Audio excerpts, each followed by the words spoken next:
Interesting game yesterday. I just want to give you a quick look at last year's #1 overall pick, Cam Ward. Charles Dickens game, best of times and worst of times. Dan, first quarter, this is the first round pick, Carnell Tate. Yeah, a little RPO, one-on-one. It's a pretty good throw. I need this catch to be made by a top 5 pick. That connection between Cam Ward and Carnell Tate through at least 2 weeks of the preseason hasn't shown up. Not all. He's catchless so far in this preseason. Then there's on 3rd and 5, and that's Tony Pollard out of the backfield. Yeah, rail route versus backup defenders running into each other. This was the big explosive play for their offense. Dominique, this is Ward with a potential deep shot. This a bad ball? Oh, yeah.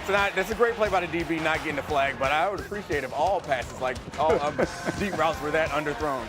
Second quarter, Dan, how about the ball security? This is going to be on every team in the NFL and should be college football ball security. Cam Ward can't do this. You're getting lucky right there that ball goes out of bounds. I like that you're getting out of the pocket, but you have to value the football. And then here he's going to extend this play for what feels like about a half hour and find Gunnar Helm down the field. Well, it's a good throw. It's a nice broken play on 3rd down that he makes, but the connection's still lacking. Gunnar Helm does a nice job of continuing with Cam Ward.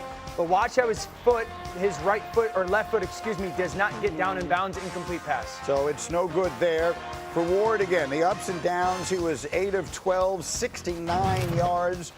And an unrelated story, Titans would win the game 19-16. Are we worried about Cam Ward? I'm not worried about him, but I don't feel great right now. It's very uninspiring through 2 weeks, the disconnect that he's had with really both of his receivers. I've mentioned it in the highlight. The Carnell Tate connection just has not happened.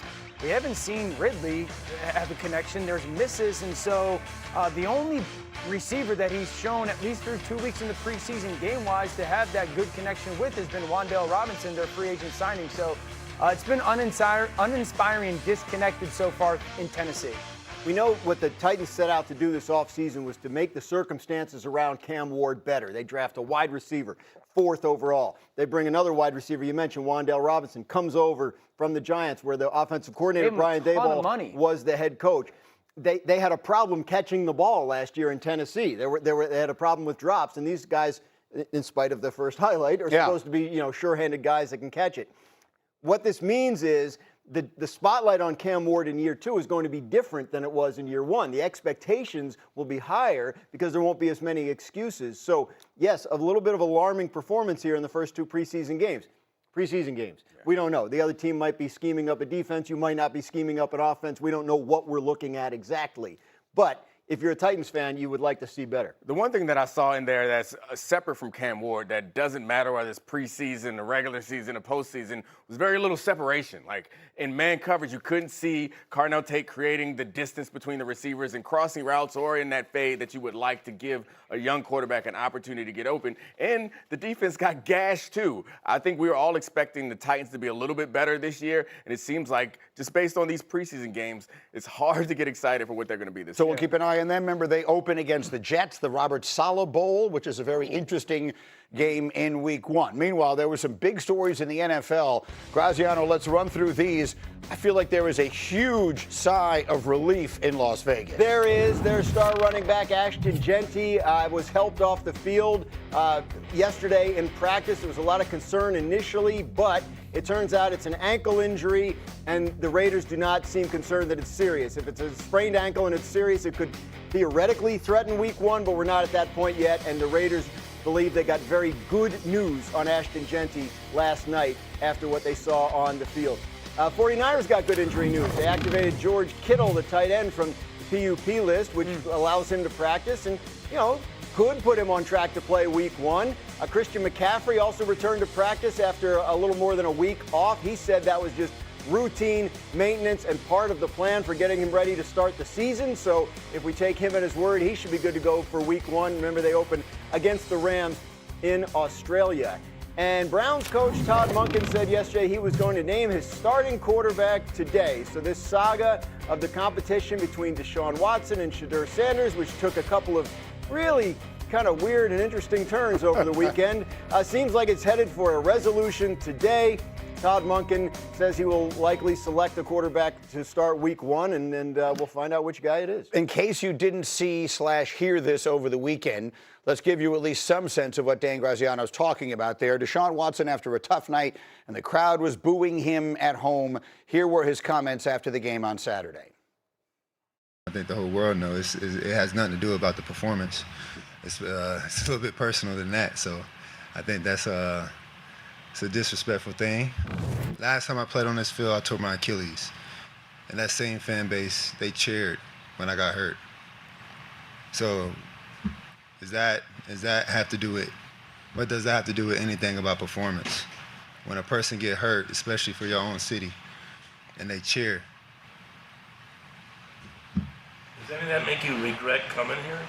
No, I don't regret anything in my life.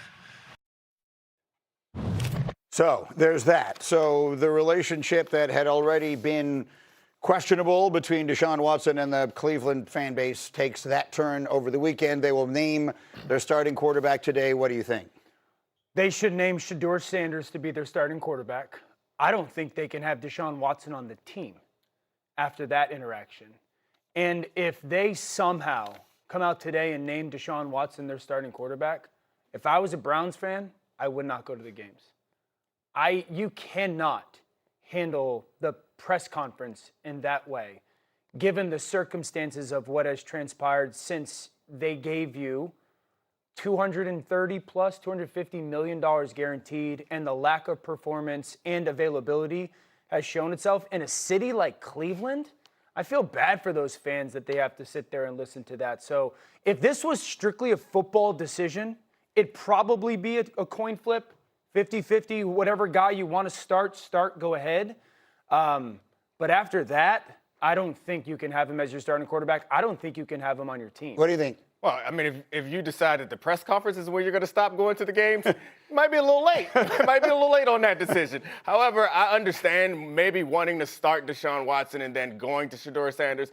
I think getting booed or cheered when you get injured, like that's ugly stuff. You never wanted to happen. Getting booed by your home fans, it's terrible, it sucks, but it's part of it. But he brought it up, and you can't disentangle Deshaun Watson from the 27 allegations. I think it's important to understand that. Also, he was never charged. That's something that I think he holds on to maintain his innocence. But I think it's impossible for any of us to listen to what he's saying and to see how the fans are reacting and not accept that this is directly connected to the fact that he was accused by 27 different women of sexual assault. So all of that said, and certainly not to minimize that in any way at all, if he had performed at a high level on the field, the fact of the matter, the fact of sports and sports fandom is that a large chunk of the Cleveland fans would not be booing him. They would be cheering for him because of what he had delivered for their team. And it's for him to sit up there and say that it's not performance related is incredibly obtuse.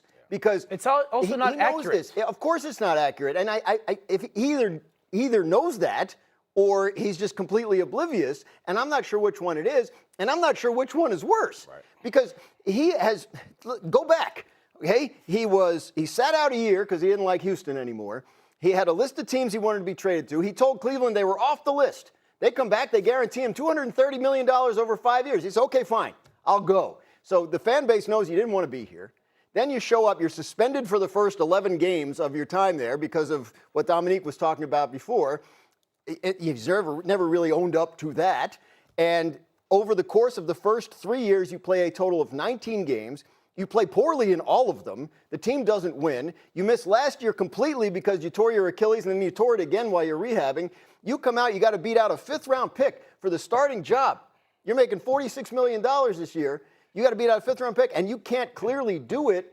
They have every right to boo. And then this past boo. weekend did not play well. That's I was with us after week 1, and I said, week 1, I thought Deshaun played better than Shedeur. Week 2, Deshaun struggled mightily against what was probably for the most part backups and third-string players for Buffalo.